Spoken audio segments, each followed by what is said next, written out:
అమృత ధరలు బగ్గుమంటాయి. అమెరికాకి భారత్ ఇప్పుడే ఆందోళన చెందాల్సిన అవసరం లేదు. మాజీ దౌత్యవేత్త కేపీ ఫేబియన్ చెప్తా ఉన్నారు. వైద్య విద్యార్థిని ప్రియాంక మృతి. రాజమహేంద్రవరం ప్రమాదంలో తీవ్రంగా గాయపడిన ప్రియాంక కిమ్స్లో చికిత్స పొందుతూ బ్రెయిన్ డెడ్. పోస్ట్ మార్టం కోసం గాంధీ ఆసుపత్రికి తరలింపు. ప్రియాంక మృతితో కుటుంబంలో తీవ్ర విషాదం నెలకొంది. ఇది మెడికో ప్రియాంక చనిపోవడం జరిగింది. మరి దారుణమైనటువంటి విషయం మెడికో ప్రియాంక చనిపోవడం. పాపం ఆమె ఒక కారు అక్కడ ఆగి పక్కన నిల్చుండే ఒక కారు వచ్చి ఆమెను చాలా బలంగా ఢీకొట్టింది. చాలా బలంగా ఢీకొట్టింది. మరి ఆ కారులో ఉన్న వాళ్ళు అంత స్పీడ్తో ఎందుకున్నారు? మరి డ్రింక్ చేసి ఆ టైంలో ఆమెను అలా చేశారో తెలియదు. కానీ ఆమె నిల్చున్న ఆమె మీదకి వెళ్ళి ఆమె ఆ కారు మొత్తం కూడా పైకి వెళ్ళి మొత్తం దూసుకెళ్ళింది. అయితే చాలా సీరియస్ ఉండడంతో ఆ రాజమండ్రి నుండి ఆమెను హుటాహుటిన హైదరాబాద్ ఆసుపత్రికి తరలించారు. అయితే చికిత్స పొందుతూ ఆమె చనిపోవడం జరిగింది. 3-4 రోజులు ఆమె ప్రాణాలతో కొట్టుమిట్టాడింది. లాస్ట్కు చనిపోవడం జరిగింది. ఒక్కసారి ఆమె మృతితో కుటుంబ సభ్యుల్లో తీవ్ర విషాదం అయితే కనిపిస్తూ ఉంది. ఒక మంచి భవిష్యత్తు ఉన్నటువంటి విద్యార్థి త్వరలో డాక్టర్ కూడా అయ్యేటువంటి ఒక విద్యార్థిని ఈ విధంగా కావడం అంటే ఇప్పుడు ఇది ఎవరిని నిందించాలి? అంత స్పీడ్తో ఆ టైంలో రావాల్సిన అవసరం ఏముంది? మరి పోలీస్ శాఖ ఎన్నో ఫైళ్ళు వేస్తూ ఉంది. మరి ఫైళ్ళు వేసినప్పటికీ కూడా ఇది అంతిమంగా ఎప్పుడు ఆగిపోతుంది? డ్రంక్ అండ్ డ్రైవ్ చేయడము, ఇట్లా హిట్ అండ్ రన్ చేయడము, అంత హెవీ స్పీడ్తో పోయినప్పటికి కూడా ఫైల్ వేస్తూ ఉన్నారు. మరి ఫైల్ వేసినప్పటికి కూడా మళ్ళీ వెళ్తూ ఉన్నారు కదా. మరి దానికి శాశ్వత పరిష్కారం ఎక్కడ? ఇట్లా ఎంతమంది ప్రియాంకలు బలి కావాలి? ఈ డ్రంక్ అండ్ డ్రైవ్ చేసి నడిపే వాళ్ళ వల్ల, లేదంటే కావాలనే హోర్స్ స్పీడ్ వెళ్ళే వారి వల్ల ఇంకెంతమంది ప్రియాంకలు బలి కావాలి?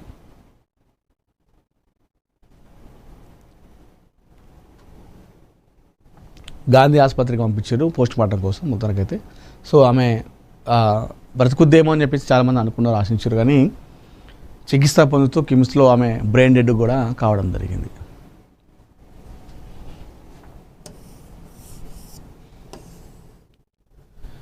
పోలీస్ శాఖలో సమూల సంస్కరణలు. తెలంగాణలో మావోయిజం దాదాపు అంతం. మాదక ద్రవ్యాల కట్టడమే ఇప్పుడు ప్రధాన సవాల్. DGP C V Anand. చూస్తున్నాం. అదేవిధంగా కామన్వెల్త్ గేమ్స్లో భారత అథ్లెట్ల సత్తా.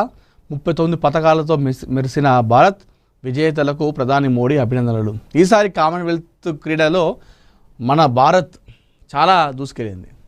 అంటే గతంతో పోలిస్తే కామన్వెల్త్ గేమ్స్లో కావచ్చు, ఆసియా గేమ్స్లో కావచ్చు, ఒలింపిక్స్తో పోలిస్తే ఈ కామన్వెల్త్ గేమ్స్లో చూపించినటువంటి ప్రతిభ గతంలో ఎప్పుడు కూడా చూపించలేదు భారత్.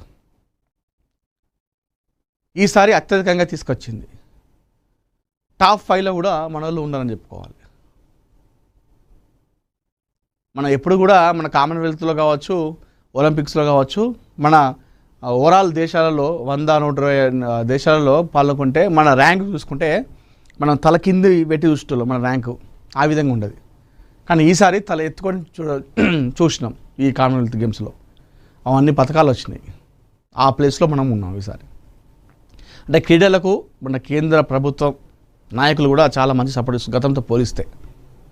దానివల్ల ఈసారి ఇన్ని పథకాలు కూడా ఇవ్వడం జరిగింది. పెద్ద ఇంటికి కేసీఆర్ అనుబంధం తలుచుకొని భావోద్వేగం.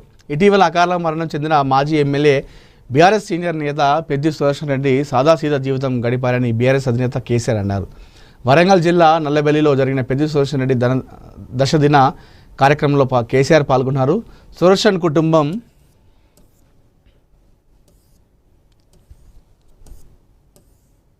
సభ్యులను పరామర్శించారు. ఈ సందర్భంగా పెద్దితో ఉన్న అనుబంధాన్ని గుర్తు చేసుకొని కేసీఆర్ భావోద్వేగానికి గురయ్యారు. సుదర్శన్ రెడ్డి ఉద్యమ ఘట్టాల ఫోటోలు చూస్తూ జ్ఞాపకాలు గుర్తు చేసుకున్నారు. పార్టీ పరంగా 2,50,00,000 చెక్కులను కుటుంబ సభ్యులకు అందించారు. అన్ని విధాలుగా అండగా ఉంటామని భరోసానిచ్చారు. 40 నిమిషాల పాటు గడిపిన కేసీఆర్ నల్లబెల్లిలోని పెద్ది సుదర్శన్ రెడ్డి నివాసానికి చేరుకున్న కేసీఆర్ ఆయన చిత్రపటానికి నివాళులర్పించారు. అనంతరం పెద్ది కుటుంబాన్ని పరామర్శించి ఓదార్చారు. సుదర్శన్ రెడ్డి ఇంట్లో 40 నిమిషాల పాటు గడిపిన కేసీఆర్ అనంతరం పెద్ది అభిమానులకు అభివాదం చేశారు. పెద్ది సుదర్శన్ రెడ్డి దశదిన కర్మ కార్యక్రమానికి బీఆర్ఎస్ శ్రేణులు అభిమానులు భారీగా హాజరయ్యారు. దీంతో నల్లబెల్లి గ్రామం జనసందరంగా మారింది. జోహార్ పెద్ది సుదర్శన్ రెడ్డి, జై కేసీఆర్ అంటూ కార్యకర్తల నినాదాలు చేశారు. సో నిన్న ఒక పెద్ద దిక్కుగా మారాడు కేసీఆర్ అని చెప్పుకోవాలి. సో నిన్న ఆయన చేసినటువంటి ఆ పని చాలామంది కూడా మనం మెచ్చుకోవాలి.